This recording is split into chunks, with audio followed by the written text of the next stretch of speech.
Morning next day next blog. आज चाहिँ बिहान बिहानै म दोकान गएको, ढिलो भइसक्यो। 6 मा पुग्नुपर्छ नि त दोकानमा। अब 6:10 तिर म त पुग्छु होला। यसरी झोला बोकेर हिँडिरहेको छु। यो झोला मेरो साथीले मेरो बर्थडेमा दिएको झोला भन्दाखेरि ब्याग।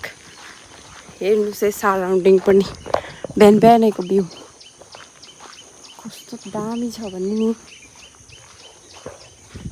मान्छेहरू वकमा हिँडिरहेछ, हामी चाहिँ दोकानतिर काममा बिहान बिहानै।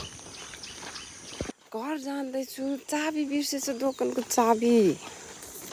सधैँ मेरो बुढाले एउटा यो पैसाको ब्यागमा लगाइरहेको थिएँ कि आज त किन लाएन रहेछ।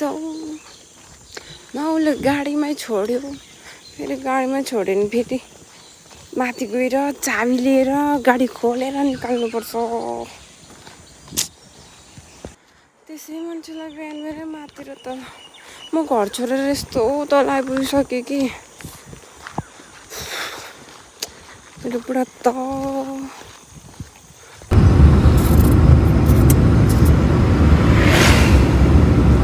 कस्तो मधुरो देखेको। चाबी त बिर्स्यो, अब उसलाई लिएर आएको। चाबी यहाँ राखेछ, हिजो बेलुका भन्नु यहाँ छ। हिजो बेलुका भनेको भए त म टिपेर लगेर लिएर आउँथेँ नि। गाडी खोलेर फेरि भएर अल्छी लाग्थ्यो मेरो।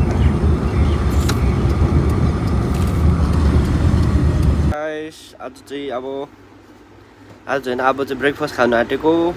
I'm finally back with breakfast. So this is breakfast.